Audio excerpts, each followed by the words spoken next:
253 ላይ አላህ ነቢያቶችን መልእክተኞችን ደረጃቸውን አበላልጧል።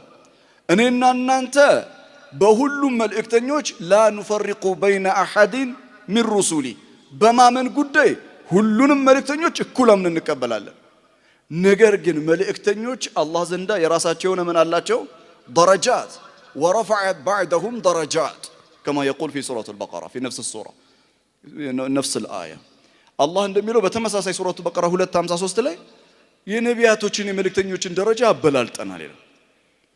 አራት ነቢያቶችን አነሳና ከቁርአን ውስጥ ከመልእክተኛው አለይሂ ሰላቱ ወሰለም ጋር እናነጻጽራቸዋለን። ይሄን ያደረገው አላህ ነው፣ እኔ አይደለሁም በነገራችን ላይ።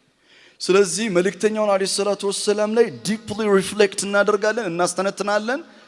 ቁርአንን ብቻ መሰረት አድርገን ማስታወቂያ ለስራ ሚንበር ቲዩብ ላይ መልእክተኛው በቁርአን እይታ የሚል ከ60 በላይ ቪዲዮዎች አሉኝ።